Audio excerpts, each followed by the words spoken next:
enquanto eu estou lendo aqui, eu vou fazer uma pergunta rápida para vocês dois. Primeiro, para lembrar que o livro do Diogo já está lá fora para ser vendido. Acabar aqui, ó. Obrigado.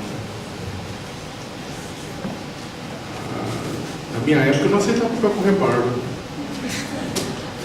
Ó, é o seguinte. Antes de mais nada, fazer uma pergunta para os dois, na verdade. Que é uma pergunta normalmente de final de palestra, mas acho que para começar, até para depois a gente ir para as perguntas da plateia, né?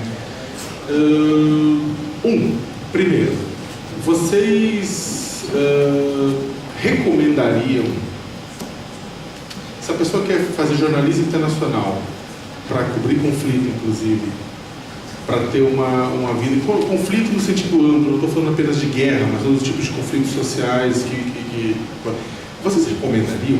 É uma vida que vocês, pensando na vida de vocês, pensando todos os impactos, é algo que vocês recomendariam, considerando estudantes que estão no primeiro a quarto ano de faculdade? Olha, não sei quanto ao Diogo, mas não é uma coisa que você se propõe, é uma coisa que acontece. Eu fui correspondente do Estadão em Washington entre 2006 e 2010, e por acaso eu comecei a fazer matérias sobre treinamento de soldados que estavam indo para o Iraque e para o Afeganistão. E acabei indo para a guerra do Afeganistão. Surgiu uma oportunidade de ir embedded com as tropas americanas, que, como o Diogo falou, tem vantagens e desvantagens. A desvantagem é que você só vê um lado do conflito. Depois, inclusive, eu me desembedei e fiquei ali com civis. Eu acho que você não pode cobrir o conflito só por cobrir o conflito. Eu quero estar lá... Do mesmo jeito que você cobrindo o protesto, muitos de vocês talvez tenham coberto o protesto ou participado dos protestos. Principalmente os de junho de 2013, você tem uma adrenalina. E cobrindo o conflito, você tem uma adrenalina. Você não pode deixar isso virar o fim da sua cobertura, o objetivo. Você tem que entender o que pensam aquelas pessoas, quem são as pessoas reais. Quem são aquelas pessoas? O que é você ser uma pessoa morando na Síria, não sabendo todo dia se você vai tomar uma bomba na cabeça? Eu acho que vale super a pena, desde que não seja um fim em si mesmo. Cobrir conflitos, eu acho. Não sei se eu me expliquei. Eu concordo com a Patrícia. Eu acho que a cobertura de conflitos é uma consequência do jornalismo internacional, né? Se você se interessa pela área ou acaba se enveredando por essa área, pode acontecer de em algum momento você ter a oportunidade ou a necessidade de ir a algum lugar e cobrir o conflito. Por exemplo, vou dar um exemplo. A gente tinha uma repórter na revista que era excelente, a Tatiana Giannini, que deixou a revista para ganhar mais no Google. Pois é. Estamos perdendo. Mas enfim, ela é assim, bonita, assim, que nem a Patrícia, alta, tal, loira, super vistosa, tal. E ela... Vistosa é um termo antigo, assim, sabe? Entrega a idade de quem está na mesa, né?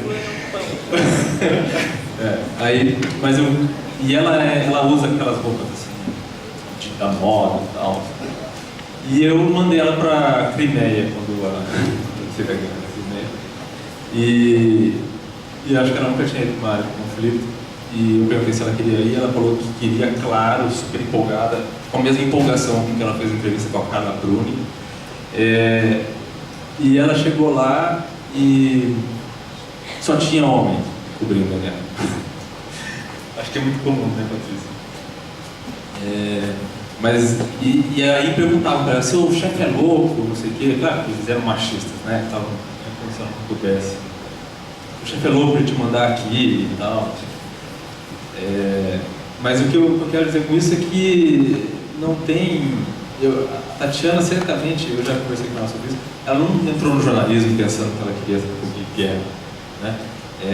Ela entrou, fez outras coisas, daí trabalhou em economia, depois foi para a área de internacional e se empolgava com tudo, como você se empolga com uma reportagem do buraco na rua, né?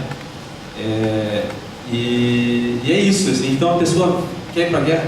Quero, claro, tem nenhum questionamento, as coisas estão acontecendo lá, o jornalista quer estar onde as coisas estão acontecendo, né? Do mesmo jeito que você quer cobrir o protesto, que é muito importante, você quer cobrir a epidemia de Zika no Nordeste, né? Você tem que ter esse mesmo tipo de empolgação, às vezes tem um glamour exagerado, talvez, né?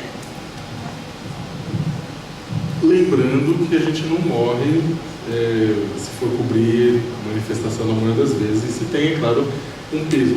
Teve um caso só de morte de jornalista, que foi o Santiago, da Band, mas eu concordo com vocês que tem uma glamorização, claro, mas eu acho que estou falando só que também é uma situação limite, né? E lembrando que no Brasil morrem jornalistas todos os anos, por outros motivos, né? Assassinatos e tal, muito mais do que morre jornalista cobrindo guerra, né? Sim. Até por brasileiros, né? Sim. E além do Santiago, teve aquele cinegrafista da Bandeirantes que foi mordido por um pitbull em Curitiba, né? Nossa, você não fiquei sabendo. Não, teve um fotógrafo que... Sim, teve o Sérgio, que perdeu uma visão no 13 de junho de 2013, né? Teve a Juliana Valone, que quase ficou cega também quando a polícia tacou bala de borracha no olho dela. Tem uma pergunta, quer dizer, eu reuni um pacote de perguntas a respeito da imparcialidade, né? Bem, porque depois de vocês terem ido a conflitos, viverem, ouvirem diferentes versões lá dentro, eventualmente vocês, pessoas assim, vocês têm um lado. Vocês acabam achando que um lado está correto no conflito, o outro não está correto. Vocês acham que no final das contas o trabalho desse correspondente de guerra é manter a imparcialidade? Se sim, como manter a imparcialidade? Uma das perguntas, inclusive, coloca no final: ainda dá para manter esperança na humanidade, né? Com tudo isso? Eu acho que a esperança na humanidade acabou quando as pessoas começaram a usar ketchup na pizza no Rio de Janeiro. Então eu acho que o que vem depois, o Estado Islâmico, tudo é consequência disso. Em Porto Alegre também colocam ketchup na Imparcialidade. Não dá para manter a imparcialidade. Eu acho que tem vários complicadores. Primeiro, você acaba vendo muito mais algum lado, que é o lado que te dá acesso no conflito. Um grande problema de você cobrir conflito é você conseguir acesso. Fatalmente, o lado que te deu acesso, você vai saber mais sobre esse lado, cobrir mais esse lado. Segundo, gente, não dá para ficar imparcial na frente de uma pessoa morta. Assim, eu não consigo, assim, a coisa, tudo bem, até vamos entender os motivos do Assad, vamos entender os motivos do Estado Islâmico, vamos entender os motivos dos curdos. Mas é muito difícil você manter, eu não sei, o Diogo, eu não sei se isso é uma coisa de mulher, eu choro, eu me envolvo, e a coisa da esperança na raça humana, tem uma história muito, da segunda vez que eu fui para a Síria, por acaso, eu tive um acidentezinho na Turquia e machuquei o pé, então eu cheguei com o pé enfaixado na Síria. Cheguei sozinha, meu pé infeccionou. Eu fui com um amigo sírio numa farmácia, numa cidade síria que estava assim, muito destruída, falta tudo, etc. Uma situação complicada. O farmacêutico era um cara que era um médico, que tinha estudado na Ucrânia, só que aí não tinha muito emprego, etc. Então ele estava com uma farmácia e ele dava remédio para todo mundo, e ele cuidou do meu pé e me deu remédio de graça. E aí ele olhou e falou assim, isso é o mínimo que eu posso fazer diante do que está acontecendo com a gente, e eu vejo que tem gente querendo ajudar.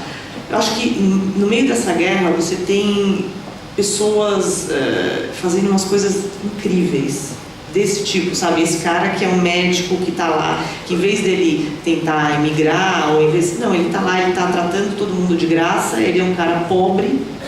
Tem algumas coisas que me dão um pouco de fé na humanidade.